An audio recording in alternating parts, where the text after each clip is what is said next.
In a city of luxury and secrets, one billionaire made a bet that would change two lives forever. Lena Carter, a single mom working late nights at Burger Barn, never dreamed a man like Ethan Caldwell, a powerful tech CEO, would notice her. But love, betrayal, and redemption often hide in the most unexpected places. This is a story about risking everything for love, and discovering that even the biggest mistakes can lead to second chances. A gentle evening glow stretched over the Manhattan skyline as neon lights blinked awake one by one. Inside the Cloud 9 penthouse lounge, laughter and the soft clink of crystal glasses filled the air. Ethan Caldwell leaned back into the deep leather sofa, a whiskey glass dangling lazily between his fingers. He wore an impeccable navy suit, no tie, top buttons undone just enough to look relaxed rather than careless. At 34, he carried himself with a magnetic ease, the air of a man who always won. Around him, three other men sprawled across plush seating, enjoying expensive cigars and half-empty bottles of scotch. Julian Ford, Ethan's oldest friend, was perched at the edge of the coffee table, dark hair slicked back, a mischievous glint in his eyes. "So, Julian said, swirling his drink, "tell me something, is there anything in this world you can't get?" Ethan smirked, lifting an eyebrow. "Define get." Julian let out a low laugh. "I mean, look at you. Billionaire tech genius. Women throw themselves at you. You buy cars like most people buy sneakers." Ethan shrugged, pretending to think. "Well, I can't get decent New York pizza delivered without it going cold. That's about it." The guys burst out laughing. Julian leaned closer, voice dropping conspiratorially. "No, seriously. You're unstoppable. But I'd bet there's one thing you can't do." Ethan tilted his head, curiosity flickering in his eyes. "Hit me." Julian leaned back, eyes twinkling. "Marry someone utterly ordinary." The laughter subsided. Ethan blinked. "Ordinary how? Not a model. Not a lawyer. Not a celebrity. Not someone who's even remotely in our world." Julian's voice was low, challenging, and the guys exchanged glances, sensing the shift in energy. "Someone who waits tables. Works the night shift. Maybe has a kid. A woman with zero connection to this lifestyle." Ethan's brows drew together. "That's a weirdly specific picture you're painting." Julian grinned, snapping his fingers at a waitress moving around with a tray of drinks. "No offense to her. But see that woman clearing glasses over there?" Ethan turned. Across the lounge's glass walls, a dim reflection of city lights framed a woman in a simple black uniform. Her name tag glinted under the chandeliers. Lena. She was wiping a spill off a glass table, her ponytail bouncing as she moved briskly from one table to the next. Ethan studied her. Lena looked focused, her lips set in a line that hinted at exhaustion, but her posture was straight, determined. She glanced up and caught Ethan staring. For half a second, her eyes showed surprise. Then she quickly looked away and kept working. Julian leaned closer, whispering, "Single mom. Works double shifts." I checked. Ethan blinked. "You actually researched the staff?" Julian smirked. "I like to know my surroundings." Ethan kept looking at Lena, intrigued by the quiet resilience in her movements. She didn't seem to belong to this world of gleaming marble, overpriced whiskey, and men bragging about IPOs. She looked real. Julian's voice broke his thoughts. "I bet $2 million you can't marry her." Silence fell over the table. One of the other guys, a sandy-haired man named Carter, let out a low whistle. $2 million? Damn, Julian. That's steep." Julian lifted his glass. "No schemes. No fake contracts. Has to be a real marriage. She has to agree willingly. And you have to stay married for at least 6 months." Ethan stared at his friend, studying him. "You're serious?" "Dead serious." Julian's grin widened. "Because even you, Mr. Perfect, can't pull off blending worlds that don't mix." Ethan's eyes narrowed. "To prove what?" "That you're not invincible," Julian said. "That not everything in life can be won with money or charm." For a few seconds Ethan said nothing. He turned again to watch Lena as she carefully carried a tray of glasses to the bar. A streak of hair slipped loose from her ponytail, brushing her cheek. She brushed it back without even noticing, focused on balancing the drinks. She didn't glance their way. Ethan tilted his glass, swirling the amber liquid. How do you even know she's single? Julian laughed softly. I overheard her talking to another waitress about her kid. No man in the picture. Ethan leaned forward, his voice quiet. Why her, Julian? Because she's exactly the kind of woman you'd never look at twice. And because if you did marry someone like her, your entire life would change. Ethan hesitated, tapping his fingers on the glass table. Julian gave him a playful shove. What's the matter? Scared you'd fall for someone real? Ethan flashed him a look. 2 million, huh? Julian nodded. Ethan sat back, exhaling. It's not about the money. I have enough money to burn. Julian grinned. Exactly. So do it. Or admit there's something you can't win. Ethan looked at Lena one more time. She had moved on to another table, oblivious to the men's eyes on her. He noticed the faint shadows under her eyes, the tension in her shoulders, but also a strength there, like she refused to be crushed by life. Ethan's lips curved into a slow, dangerous smile. I never back down from a challenge. Julian raised his glass. To new bets. Ethan clinked his glass against Julian's. Let the game begin. As the group burst into laughter again, Ethan leaned back, already plotting his next move. His pulse thumped a little harder than usual. Not because of the money, but because for the first time in a long time, he felt a rush of genuine curiosity. Who was Lena Carter? And could he really make her fall for him?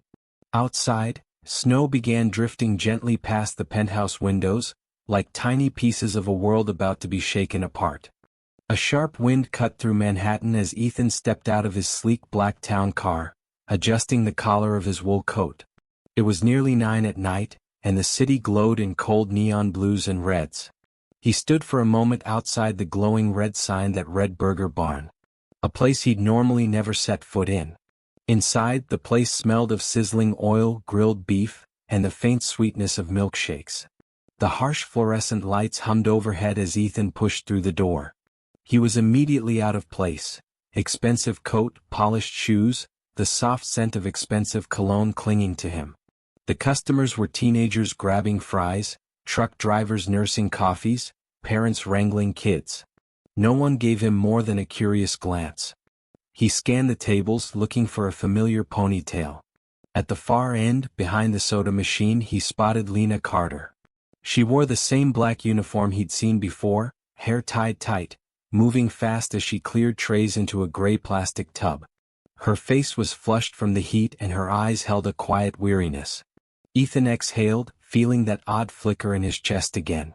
He picked a booth in the corner, dropped into the red vinyl seat and waited. A teenage kid in a paper hat approached him with a notepad.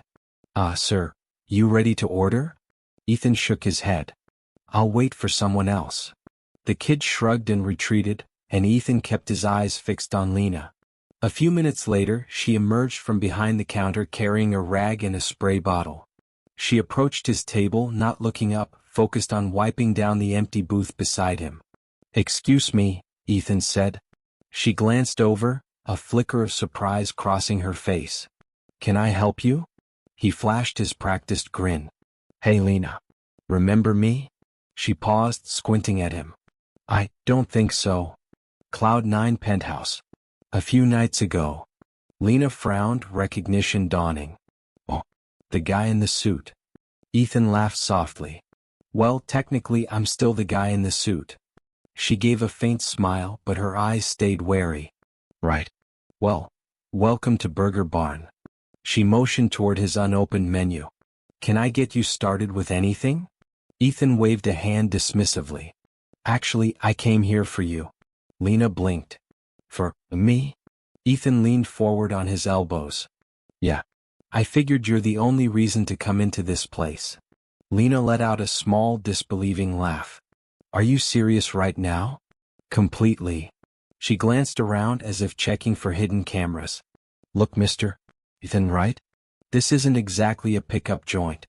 People are here for burgers and cheap coffee. He shrugged. Can't a man come here for good company? She shook her head, crossing her arms. You don't know me. Why would you even want to talk to me? Ethan softened his tone. Because you're interesting. She raised an eyebrow. I'm interesting because I mop floors for a living? He shook his head. No. You're interesting because you don't seem impressed by any of this. He gestured vaguely at himself. Or this. He motioned around the fluorescent-lit room. And trust me, that's rare. Lena looked at him as though weighing whether to laugh or get annoyed. I'm working, Ethan. Okay. But maybe when you're not working we could get coffee? I get plenty of coffee here.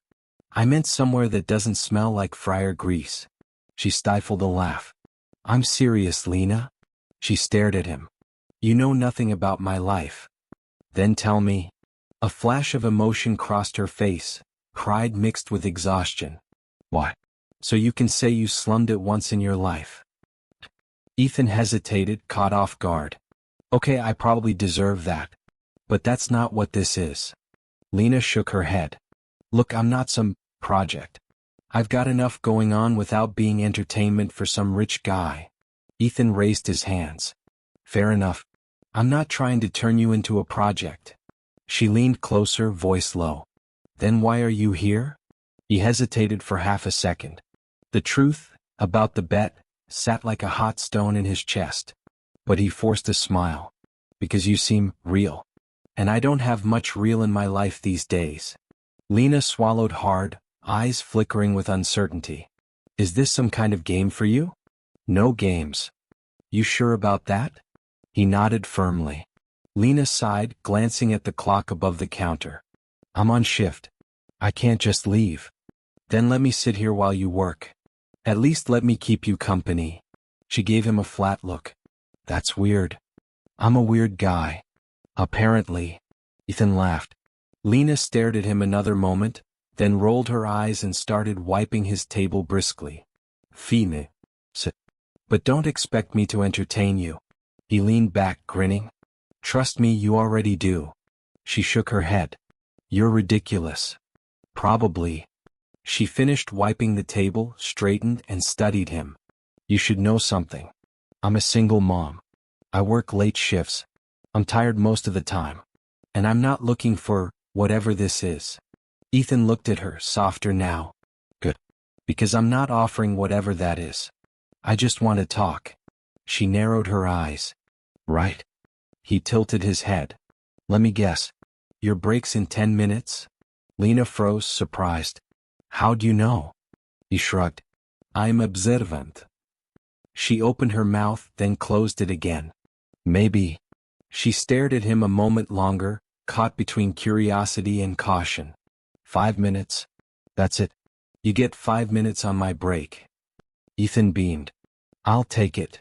She huffed out a breath, tossed her rag into the bucket, and headed behind the counter. Ethan watched her go, the adrenaline humming beneath his skin. Julian's bet echoed in his head, but the challenge felt different now. Because Lena Carter didn't act like any woman he'd ever known. And for the first time in years he wanted to know more. Outside, a light snow began drifting past the glowing red Burger Barn sign, dusting the city in white. Ethan sat back in the vinyl booth, a sly smile on his face. This was going to be fun.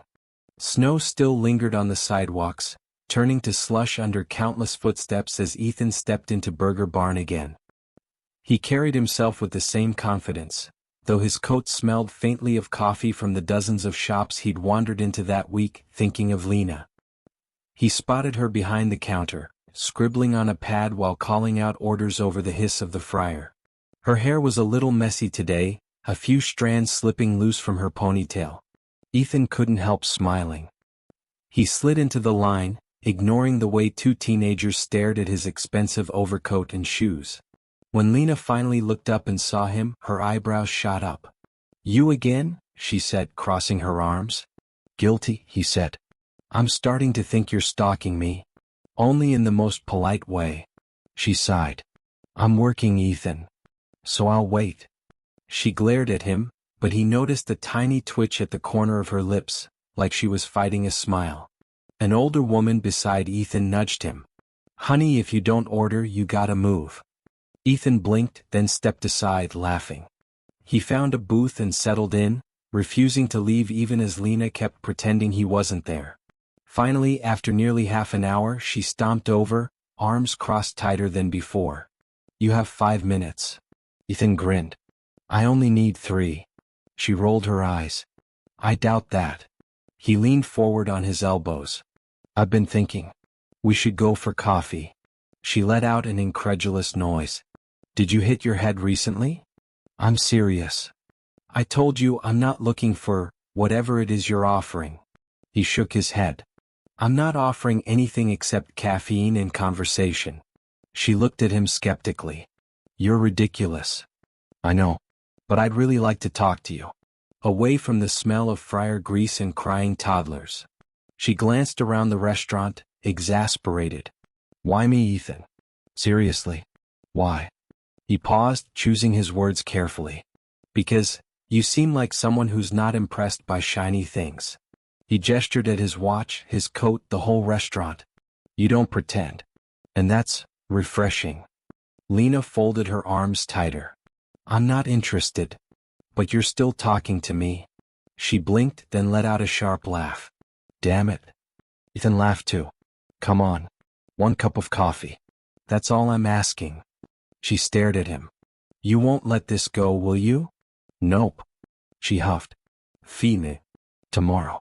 After my shift. But only because you're annoying and I want to get this over with." He raised his hands in triumph. "I'll take it." Snow still lingered on the sidewalks, turning to slush under countless footsteps as Ethan stepped into Burger Barn again. He carried himself with the same confidence, though his coat smelled faintly of coffee from the dozens of shops he'd wandered into that week, thinking of Lena. He spotted her behind the counter, scribbling on a pad while calling out orders over the hiss of the fryer.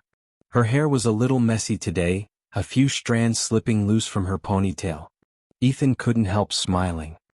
He slid into the line, ignoring the way 2 teenagers stared at his expensive overcoat and shoes. When Lena finally looked up and saw him, her eyebrows shot up. "You again?" she said, crossing her arms. "Guilty," he said. "I'm starting to think you're stalking me." "Only in the most polite way." She sighed. "I'm working, Ethan. So I'll wait." She glared at him, but he noticed a tiny twitch at the corner of her lips, like she was fighting a smile. An older woman beside Ethan nudged him. "Honey, if you don't order, you gotta move." Ethan blinked, then stepped aside, laughing. He found a booth and settled in, refusing to leave even as Lena kept pretending he wasn't there. Finally, after nearly half an hour, she stomped over, arms crossed tighter than before. "You have 5 minutes." Ethan grinned. "I only need 3. She rolled her eyes. "I doubt that." He leaned forward on his elbows. "I've been thinking. We should go for coffee." She let out an incredulous noise. "Did you hit your head recently?" "I'm serious. I told you I'm not looking for whatever it is you're offering." He shook his head. "I'm not offering anything except caffeine and conversation." She looked at him skeptically. "You're ridiculous." "I know. But I'd really like to talk to you." Away from the smell of fryer grease and crying toddlers. She glanced around the restaurant, exasperated. "Why me, Ethan? Seriously? Why?" He paused, choosing his words carefully. "Because you seem like someone who's not impressed by shiny things." He gestured at his watch, his coat, the whole restaurant. "You don't pretend. And that's refreshing." Lena folded her arms tighter. "I'm not interested. But you're still talking to me." She blinked, then let out a sharp laugh. "Damn it." Ethan laughed too. "Come on. 1 cup of coffee. That's all I'm asking." She stared at him. "You won't let this go, will you?" "Nope." She huffed. "Fine. Tomorrow. After my shift. But only because you're annoying and I want to get this over with." He raised his hands in triumph. "I'll take it." 3 weeks slipped by in a blur of snow, coffee cups, and quiet conversations. Ethan kept showing up at Burger Barn, sometimes only to wave at Lena across the room. Sometimes he'd sit for hours, nursing a coffee, scribbling notes on his phone, stealing glances at her while she worked. Lena grew used to his presence even if she still gave him a hard time. One night after closing, he walked her home under streetlights glowing like melted gold on wet pavement. The city was hushed except for the distant wail of sirens. Lena shivered as wind tangled her hair around her face.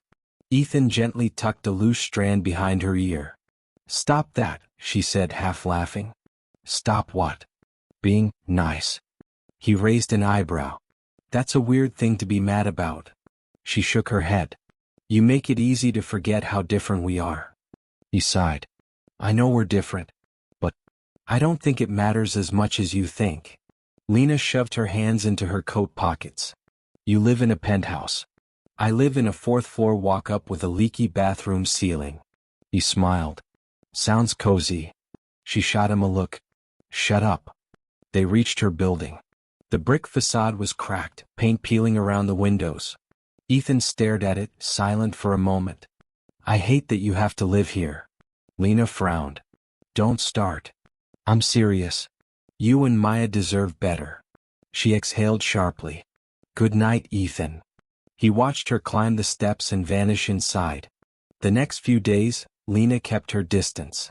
She avoided lingering conversations and focused on work. Ethan felt the shift, that fragile closeness slipping away.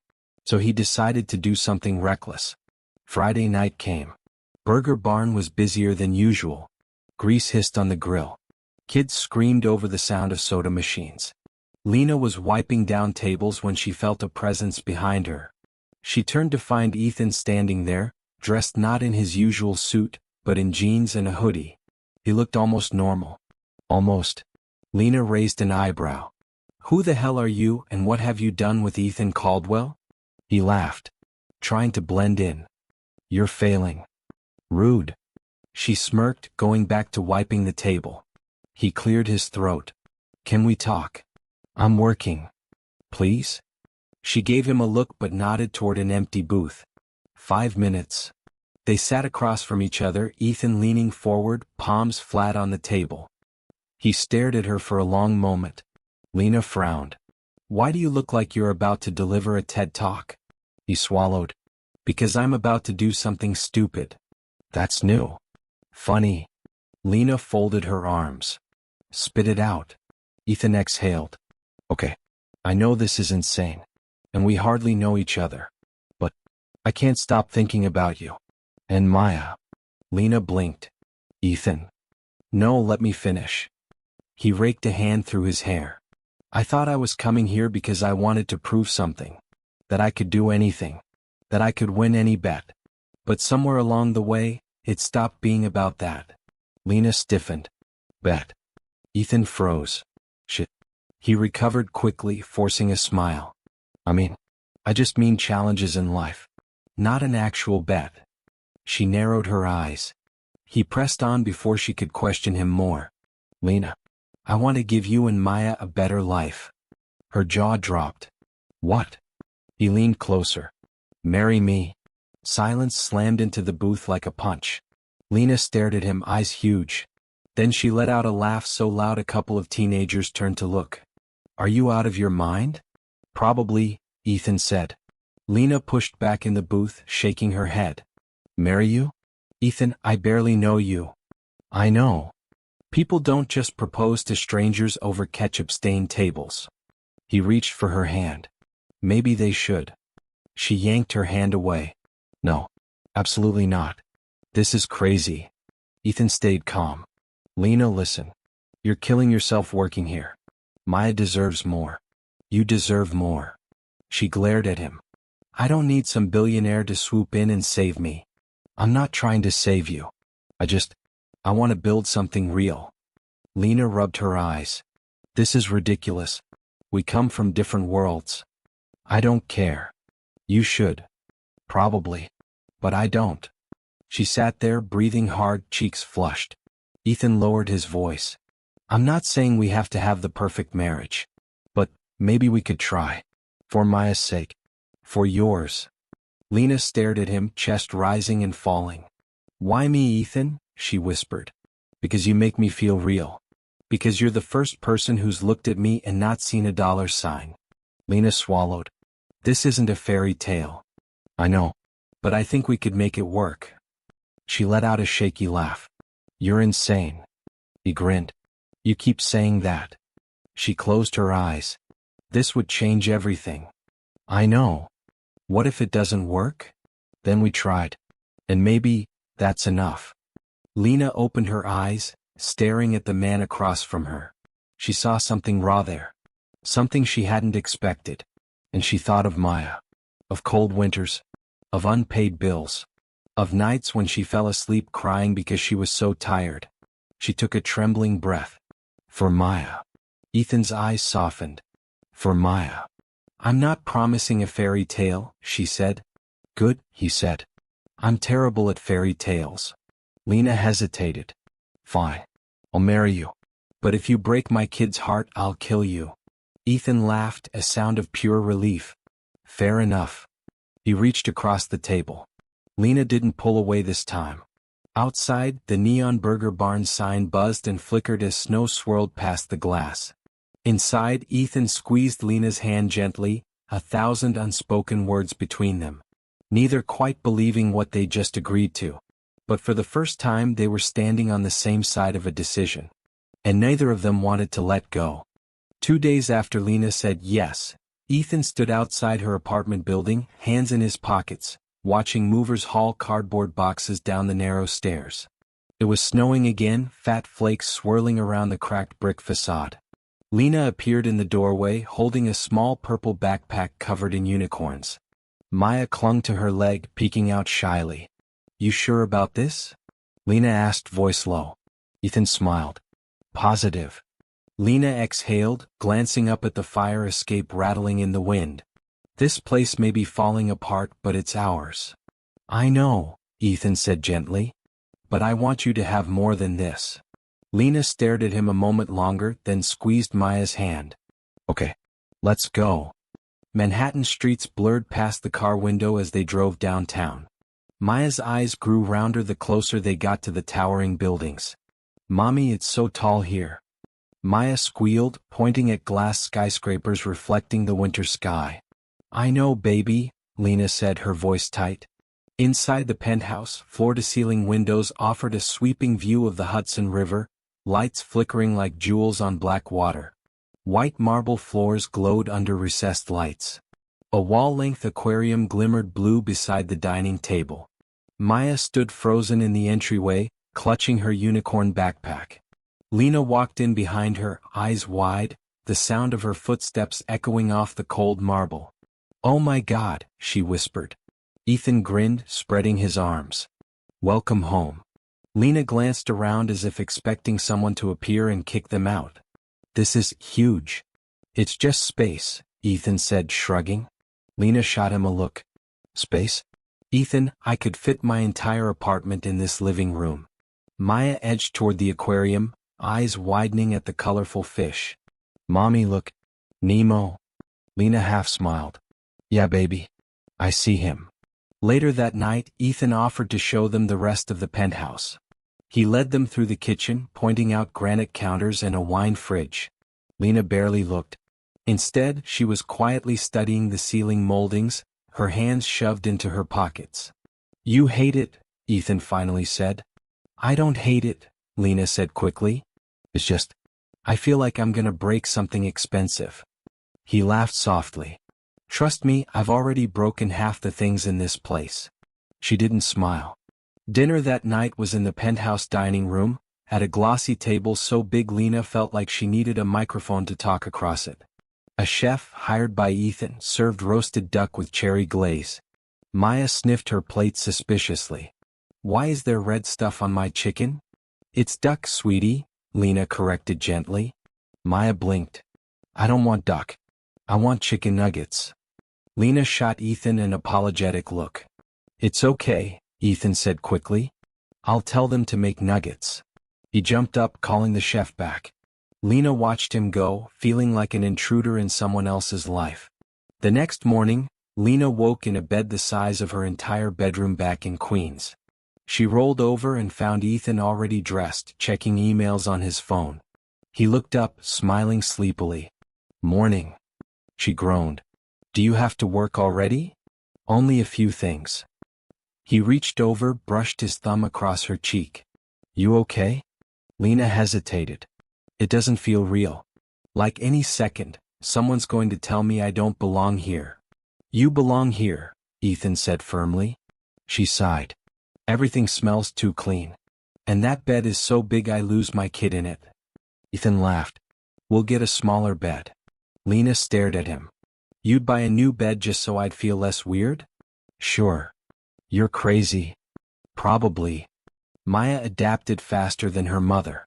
She squealed every time she saw the aquarium, named half the fish, and discovered the penthouse had an ice maker that spit out perfect cubes. Lena, meanwhile, clung to her old routines. She woke early, brewed her own coffee even though Ethan insisted on sending out for fancy lattes. She washed dishes by hand despite there being a dishwasher the size of a small car. One afternoon, Ethan found her scrubbing the kitchen counter. Lena, the housekeeper, can do that. She shot him a look. I don't want strangers touching my counters. He bit back a smile. Okay. Touch your counters all you want.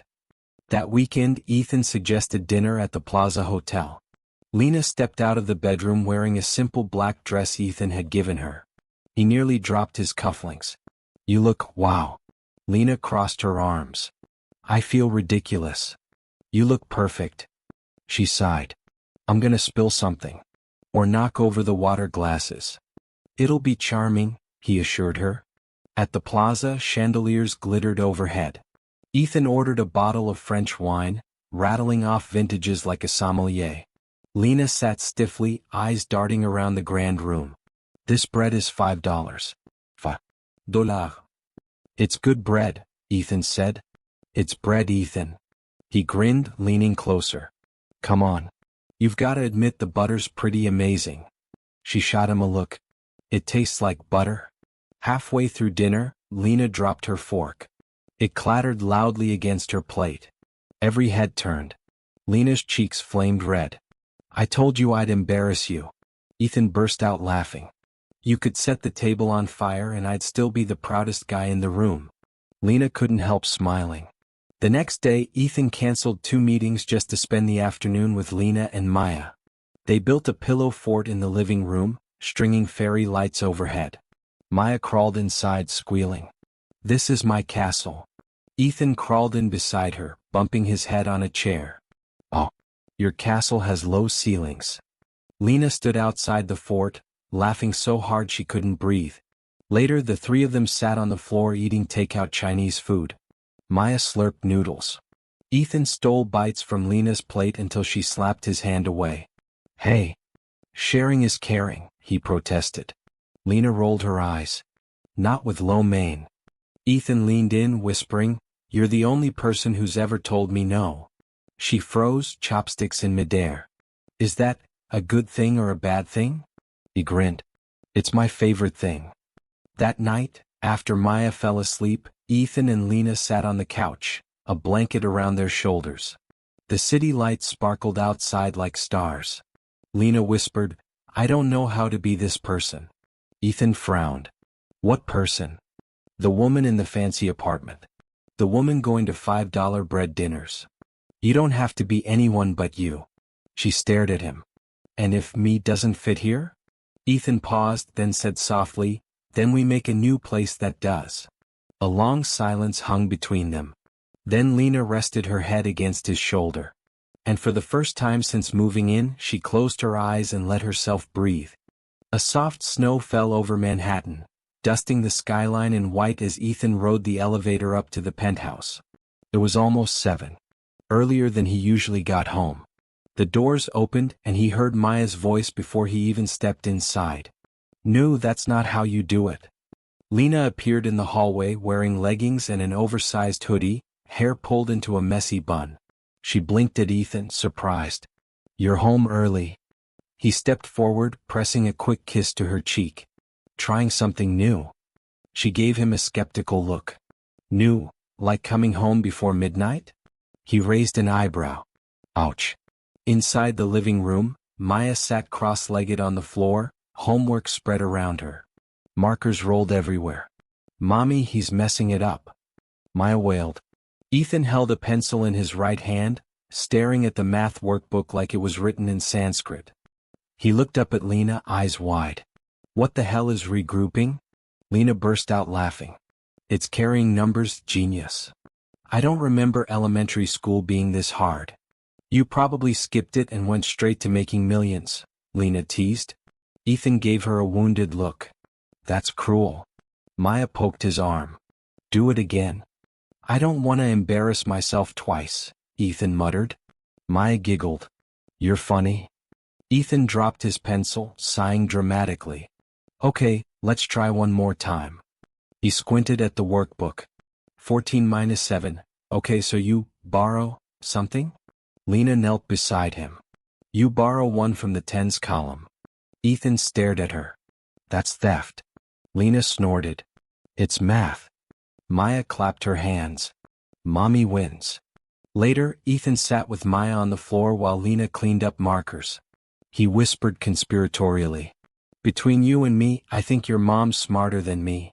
Maya whispered back. She is. He nodded gravely. Thought so. Lena turned around, catching them whispering. No secrets. Ethan held up his hands. Nothing. Totally innocent. Lena shook her head, rolling her eyes. Dinner was leftovers eaten straight out of plastic containers. Ethan sat at the kitchen island, feet propped on a stool, eating lo mein with chopsticks. Lena leaned against the counter, arms folded. You're gonna drop noodles on your shirt. Ethan glanced down. Already did. She stepped closer, flicking a noodle off his collar. He caught her wrist gently, held it a moment longer than necessary. You know, he said softly, I used to think the only thing that mattered was being the best. Closing deals. Winning. Lena froze. And now? He took a deep breath. Now. I want to be here when you're laughing at me for sucking at math. She blinked rapidly, looking away. That's a stupid thing to want. It's the only thing I've wanted in a long time. She exhaled shakily. You're gonna mess this up. Probably, Ethan admitted. But I'm still trying. A few days later, Ethan canceled a call with a major investor because Maya wanted him to watch Frozen. They sat on the couch, Maya nestled under Ethan's arm, singing every word at the top of her lungs.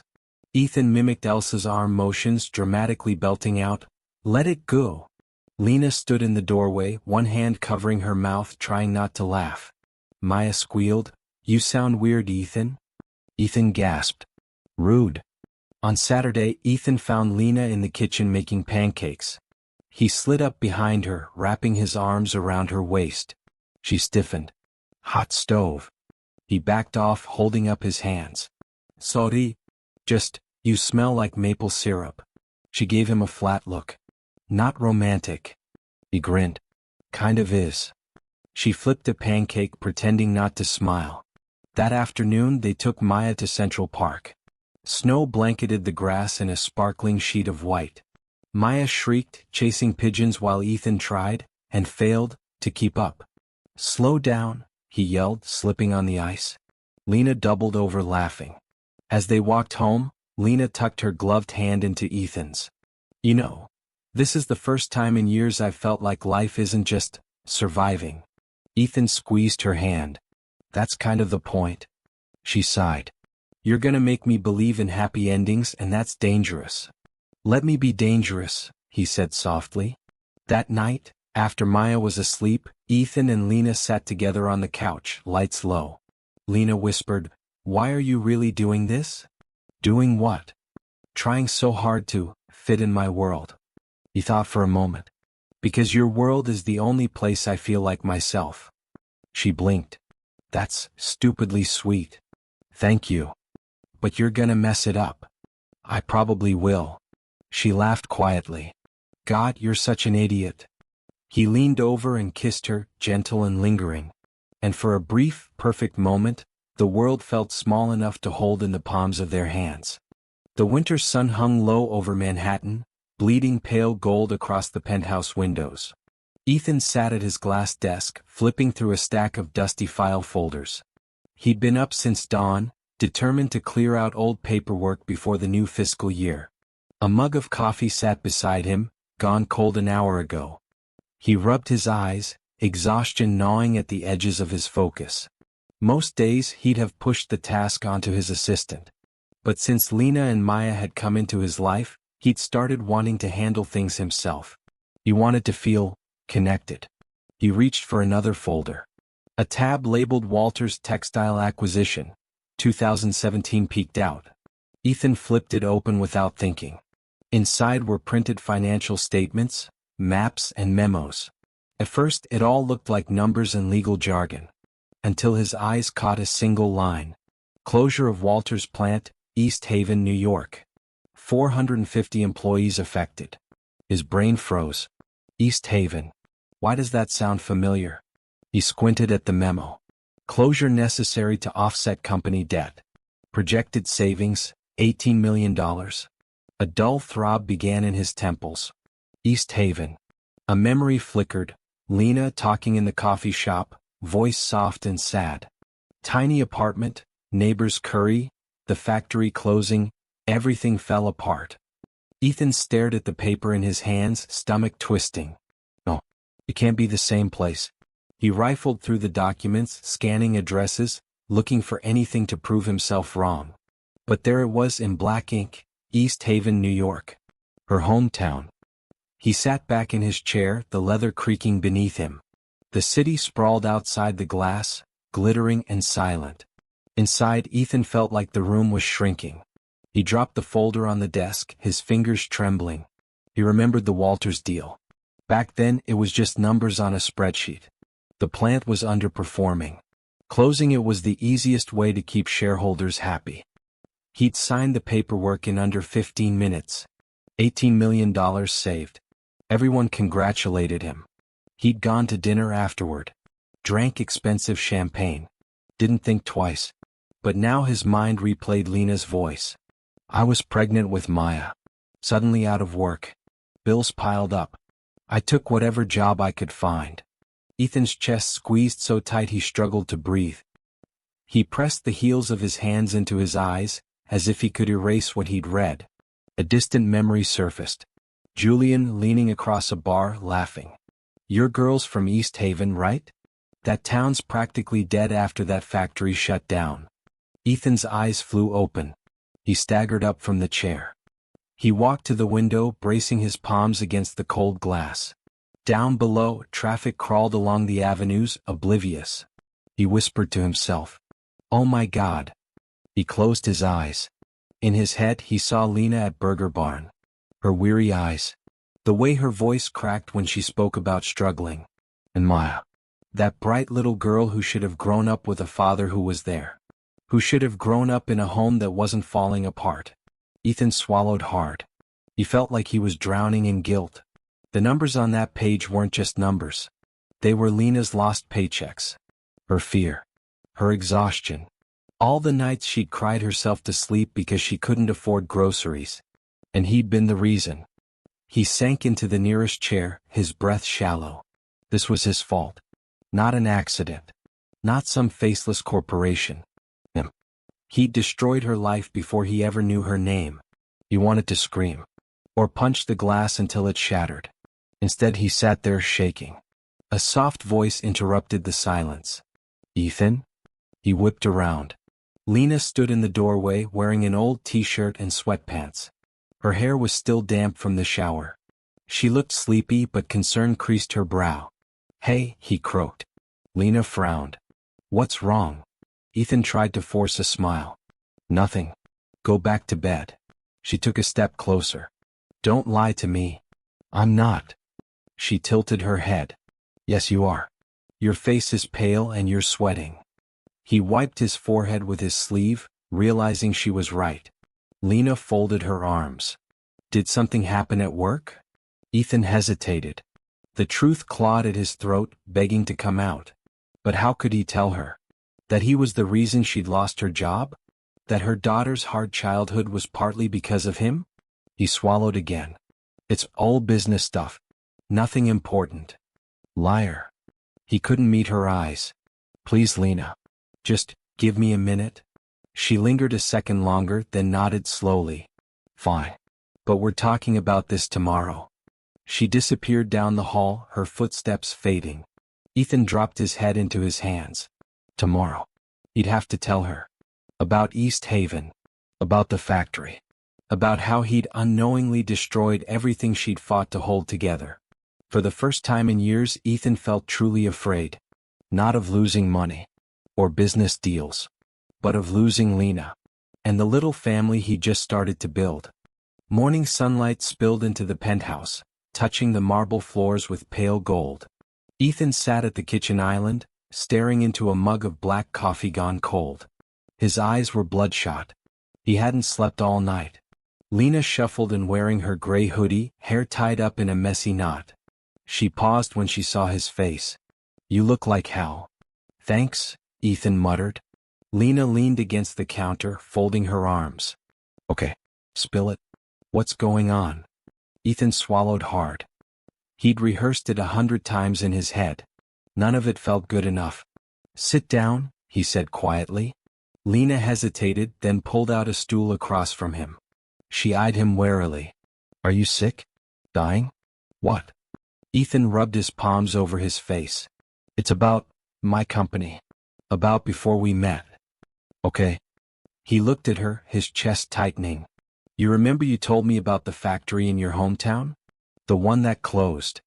A shadow passed over Lena's face. "Yeah. What about it?" Ethan's voice dropped to a whisper. "I'm the one who shut it down." Silence fell so hard it felt like the air vanished from the room. Lena blinked as if trying to process what she'd just heard. "What?" Ethan's throat felt raw. "Back in 2017. My company bought Walter's Textile. They were losing money. I signed off on the closure." Lena just stared at him, face pale. Ethan kept talking because he couldn't stand the silence. "It wasn't personal. It was just numbers. The board said closing the plant would save 18 million. I didn't even know who it would hurt." Lena slowly shook her head. No, that's not possible. I'm so sorry." She pushed back her stool so hard it scraped across the marble. She stood up, arms crossed tight around herself. You're the reason my town died? Lena. You're the reason my mom lost her job? That we almost lost the house." Ethan tried to stand, but she held up a hand to stop him.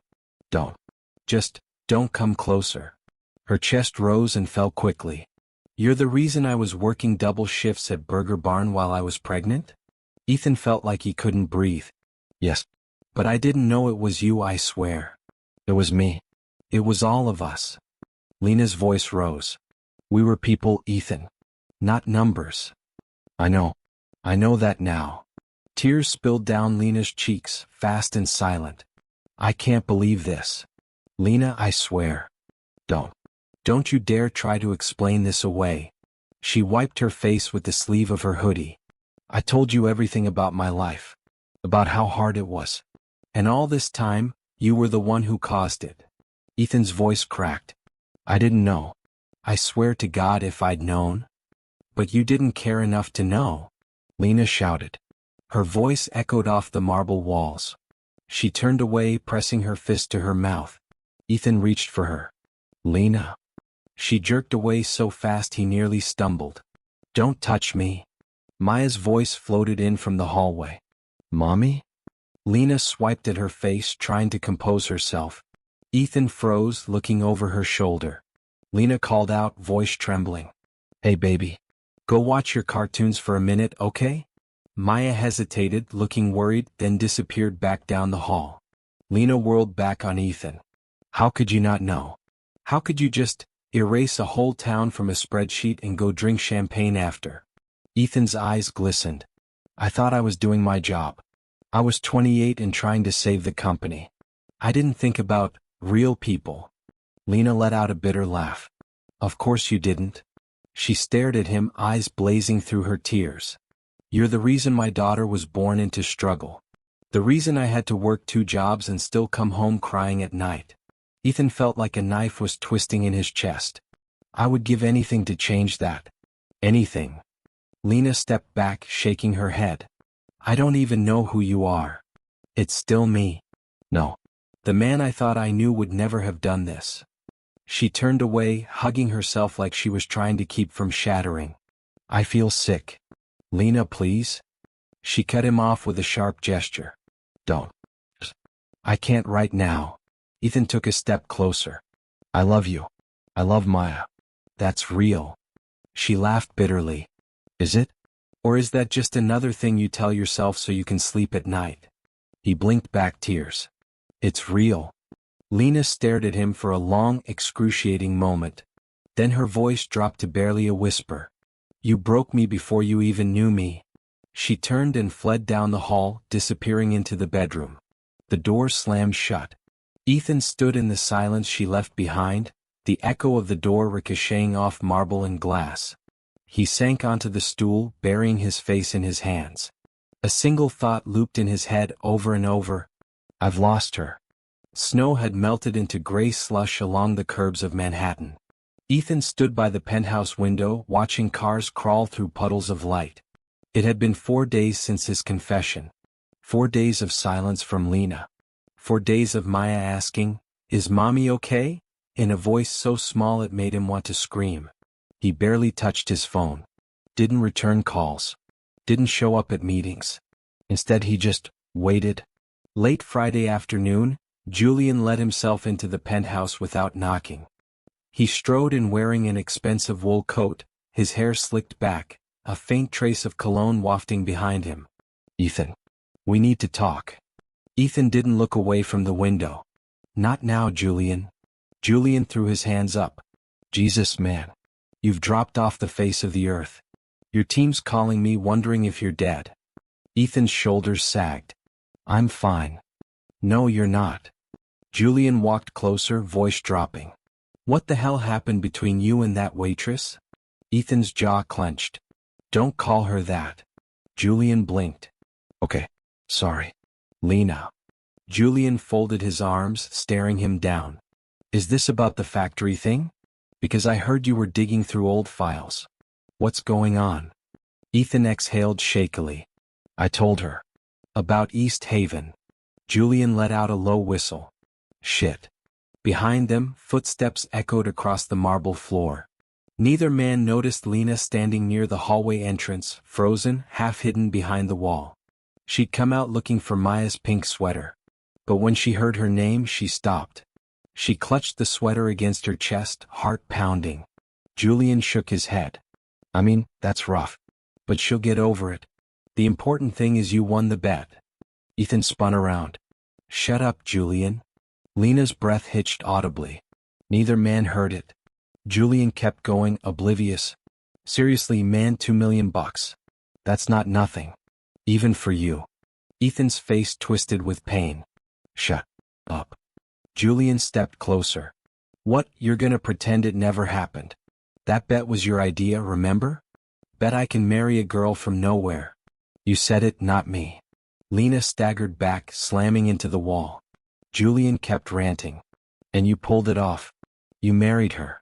You were right. No woman can resist Ethan Caldwell when he turns on the charm. Ethan lunged forward, grabbing Julian's coat. I said shut up. Julian froze. Whoa. Calm down. Lena's voice cut through the air like ice. Is it true? Both men froze. Slowly Ethan turned toward her. Lena stood there, eyes red, fists clenched around the pink sweater. Lena. Is true. Ethan opened his mouth, but nothing came out. Julian cleared his throat. Oh, shit. Lena stared at Ethan, shaking. You married me, because of a bet? Ethan took a step forward. It wasn't just that. It started that way, but it changed. I swear it changed. She laughed, a sharp, humorless sound. Oh my God. Tears welled up again, blurring her vision. I thought it was bad enough that you destroyed my hometown. That you destroyed my life before you even knew me. Ethan tried to speak, but she cut him off. And now I find out that the entire reason you wanted me was because of some stupid game? He reached for her. Lena, please? She pulled back like he'd burned her. Don't touch me. Julian raised his hands, backing away. I should probably go. Neither of them noticed him leave. Lena's voice broke. All those nights you told me I was special. That I made you feel real. Was that all a lie? No. It was real. It is real. Bullshit, she screamed. She sobbed, struggling to catch her breath. I told you everything about my life. I trusted you. I know. And I love you. Don't say that. He stepped closer. Lena. She shoved him. Don't touch me. Maya appeared at the hallway entrance, clutching a stuffed bunny. Mommy? Lena wiped her face quickly. Hey baby. Go get your coat. Where are we going? Just go get your coat. Ethan's voice cracked. Lena, don't do this. She stared at him, trembling. Do what? Leave the man who ruined my life twice. He tried to reach for her hand. Please. Don't go. She snatched her hand away. I can't even look at you. Maya returned, coat half-zipped, bunny clutched to her chest. Mommy, what's wrong? Lena forced a shaky smile. Nothing, baby. We're just going to stay with Aunt Lila for a little while. Ethan's shoulders slumped. Lena. Don't. I'll do anything. I'll fix this. She shook her head, tears streaming down her face. You can't fix this. You can't buy your way out of this one, Ethan. She turned away, bending to zip Maya's coat. Maya clung to her mother's neck, looking back at Ethan, confused and frightened. Lena grabbed her purse, voice hollow. Goodbye, Ethan. He stumbled forward. Lena. She cut him off with a single look. Then she led Maya toward the elevator, her shoulders stiff, moving like a woman holding herself together by sheer force of will. The elevator doors slid closed behind them. Ethan stood in the silent living room, the last echo of the elevator fading away. His vision blurred with tears. He whispered, barely audible. I didn't mean to lose you. Outside, snow began falling again over Manhattan, quiet and relentless. 3 days after Lena left, Ethan still hadn't left the penthouse. Empty takeout boxes littered the kitchen counters. Half-finished whiskey bottles sat beside untouched plates. Sunlight poured in through the massive windows, but the rooms felt cold and gray. Ethan lay on the living room couch, staring at the ceiling. He hadn't shaved. He hadn't changed clothes. Julian kept calling. Ethan let it ring. Everywhere he looked, he saw Lena. Her laugh echoing off the walls. Maya's tiny voice yelling, Ethan, look. The apartment felt too big. Too empty. On the fourth morning, Ethan forced himself up. He showered. Shaved. Looked in the mirror and barely recognized the man staring back. He paced the living room, clenching and unclenching his fists. He'd built empires. Bought companies. Closed billion-dollar deals. But he couldn't fix the one thing that mattered most. Lena. Words weren't enough. He knew that now. Apologies couldn't erase years of pain. Or the reality that he'd ripped her life apart, twice. So he booked a ticket. To East Haven, New York. It was snowing when Ethan stepped off the train. East Haven smelled like wood smoke and cold metal. Main Street looked frozen in time. Empty storefronts. A cracked sign that used to say Walter's Textile Company hung crooked on an abandoned red brick building. Ethan pulled up the collar of his coat, breath turning to mist. People on the sidewalk stared at him as he passed. He realized he was still wearing a tailored coat worth more than most cars in town. He turned onto a side street and stopped in front of a small diner. A flickering neon sign buzzed overhead, Betty's Cafe. He stepped inside. The smell of burnt coffee and fried bacon wrapped around him like a blanket. A handful of older men sat hunched over coffee mugs. A woman behind the counter gave Ethan a wary look. Help you? Ethan cleared his throat. I'm looking for anyone who used to work at Walter's Textile. The woman narrowed her eyes. Why? One of the older men turned around. His flannel shirt was frayed at the elbows. Why do you care about Walters? Ethan swallowed. Because I'm the reason it shut down. Silence fell like a hammer. Chairs scraped as people turned to look. The man stood slowly. Say that again? Ethan's voice shook. I'm the one who signed the papers. My company bought Walters. I shut the plant down. The man stepped closer. His eyes were tired but blazing with anger. I lost my house because of you. Another woman spoke up from a nearby booth. My husband died working 3 jobs after that plant closed. We lost our health insurance. Ethan felt like he might throw up. I'm so sorry. The woman spat on the floor. Sorry doesn't pay bills. Ethan nodded. I know. That's why. I'm starting a fund. For families here. To help people who lost everything. Everyone stared at him. Suspicious. Silent. The man in the flannel shook his head. Why now? Years too late. Ethan's voice cracked. Because I didn't understand what I'd done. I thought I was saving a company. I didn't know I was destroying lives. He blinked away tears. And because I love someone who grew up here. Who suffered because of me. I can't stand knowing I did that to her. Or any of you. Silence stretched. A woman wiped her eyes. The man finally sighed. Money doesn't fix everything. I know, Ethan whispered. But it can help. A little. Ethan dug into his coat pocket and pulled out a check. He laid it on the counter. $10 million. Nobody moved. Finally, the woman behind the counter picked up the check. She stared at it like it might catch fire. Then she said softly, people here need hope. Ethan nodded. I'll keep adding to it. As long as it takes. He turned to leave. A few people nodded at him. Most just stared. Outside, snow was falling heavier. Ethan looked up at the Walters sign one last time. Then he walked away. 2 days later, Ethan was back in Manhattan. He called an emergency board meeting. Half the room was confused why he'd summoned them so urgently. Ethan stood at the head of the long glass table, suit crisp, voice steady. I'm selling the company. Gasps rippled around the room. One man sputtered. You're joking. I'm not. Another woman demanded, why? You built this from scratch. You're giving it all up? Ethan's jaw was tight. I've hurt too many people chasing money. I can't keep doing this. Julian was there, leaning in his chair, looking stunned. Ethan, man. Think about this. I have, Ethan said. He slid a folder across the table. These are the papers to transfer ownership. Profits from the sale will be split into 2 funds. One for East Haven families. Another for long-term community development in towns like it. Silence hung heavy. A woman finally whispered. You'll be giving up billions. Ethan smiled faintly. Then I guess I'll learn how to live with less. Julian stared at him, shaking his head. I don't even know who you are right now. Ethan met his eyes. I'm finally figuring that out. The boardroom sat in stunned silence as Ethan walked out. That night he packed up his office. Took down framed newspaper articles about IPOs and acquisitions. Took home only one thing. A picture of Lena and Maya at Central Park, laughing under falling snow. He held the photo, tracing Lena's face with his thumb. Ethan whispered to the empty office. I'm coming for you, Lena. And this time, I'm going to be the man you deserve.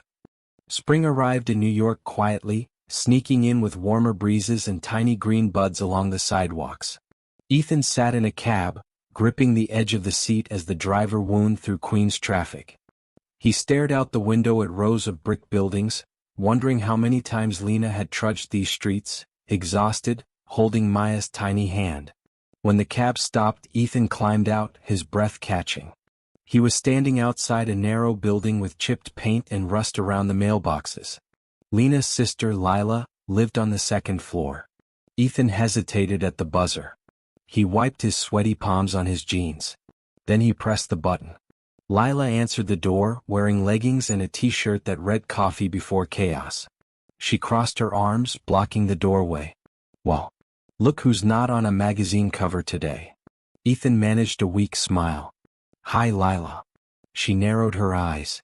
Lena's not ready to see you. I know. But I need to talk to her. Lila sighed, rubbing her temples. She's really messed up over this, Ethan. I know. She doesn't sleep. She barely eats. Ethan swallowed hard. I'm not here to hurt her more. I need her to know the truth. Lila eyed him for another moment. Then stepped aside. She's in Maya's room. Don't make me regret this. Ethan stepped inside the cramped apartment. Maya's drawings covered the hallway walls. Princesses, rainbows, a stick figure family labeled Me Mommy Ethan. His chest tightened at the sight. Lena sat on a twin bed, folding tiny clothes into a laundry basket. Her hair was tied back, face pale, dark circles beneath her eyes. She froze when she saw him. "What are you doing here?" "I had to see you." She stood abruptly. "This is not okay. You can't just show up." "I know." She crossed her arms. "Then why are you here?" Ethan stepped closer but kept a careful distance. "Because I sold the company." Lena blinked. "What?" "I sold everything. The company. The shares. The penthouse." Her mouth fell open. "Why?" He hesitated. "Because I couldn't live in a world I built on hurting people. And I definitely couldn't keep living knowing I hurt you most of all." Lena hugged the laundry basket to her chest as though for protection. I don't even know what to say." "You don't have to say anything." She stared at him. "You think selling everything fixes this?" "No. Because it doesn't." "I know." A silence stretched between them, heavy and raw. Finally, Lena whispered, "So, what now? You're just broke and single?" A wry smile tugged at Ethan's lips. "I've still got some money left. But yeah, I guess you could say I'm a free man." Lena shook her head. "I don't even know if I believe you."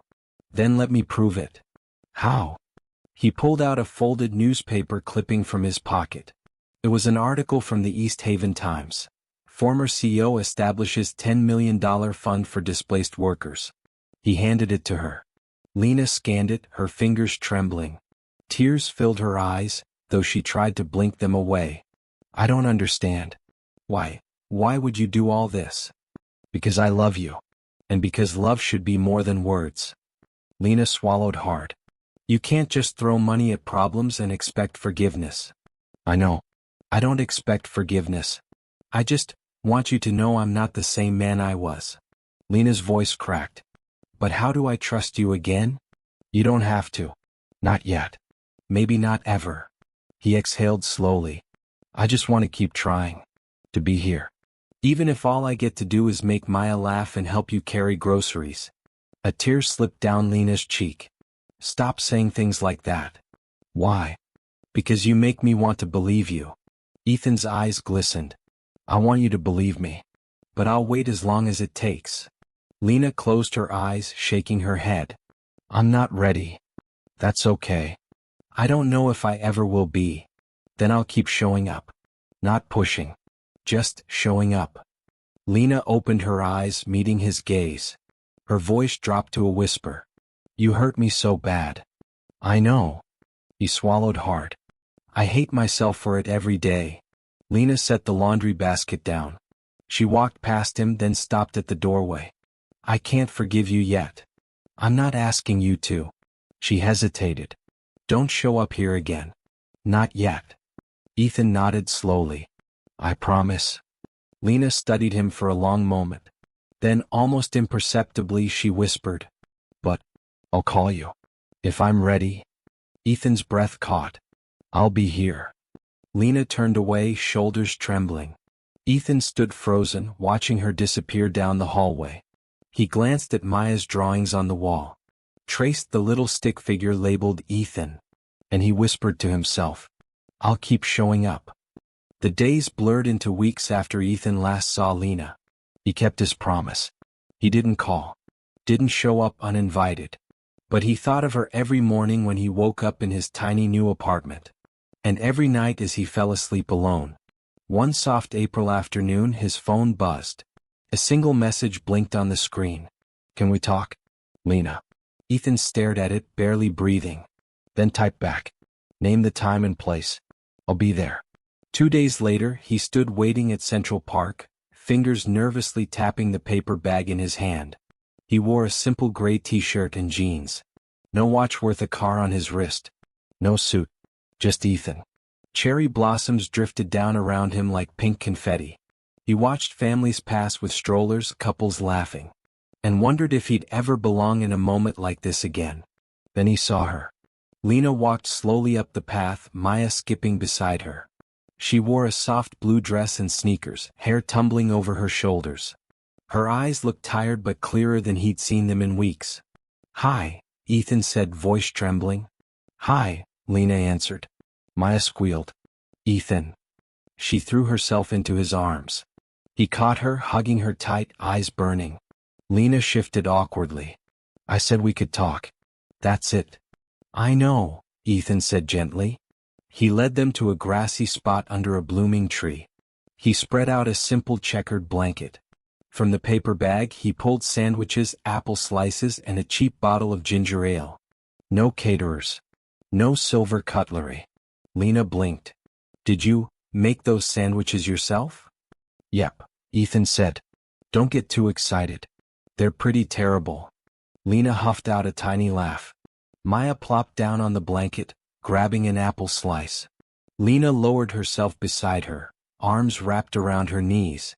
For a while they sat in silence, listening to birds chirp overhead. Finally Ethan cleared his throat. Thank you for coming. Lena stared at the grass. I almost didn't. I know. Lena glanced up, searching his face.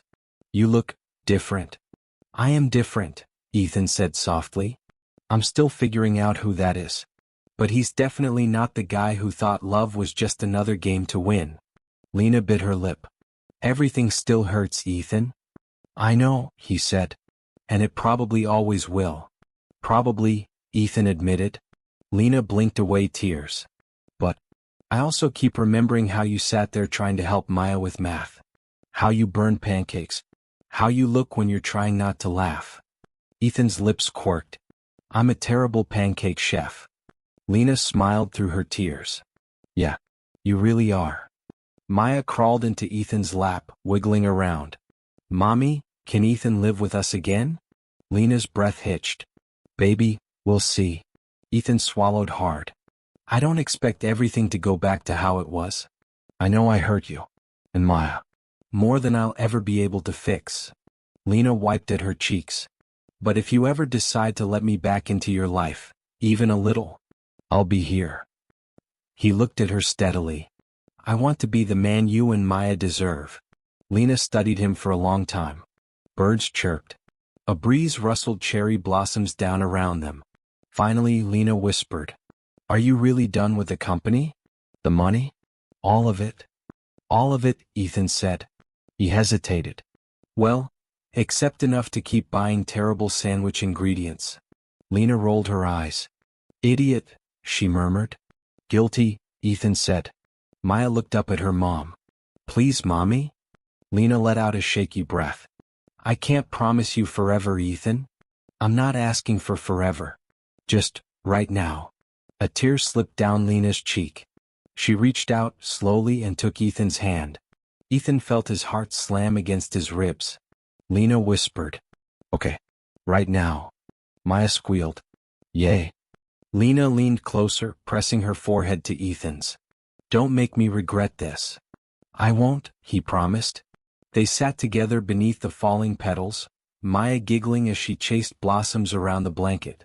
And for the first time in a long time, hope didn't feel so impossible.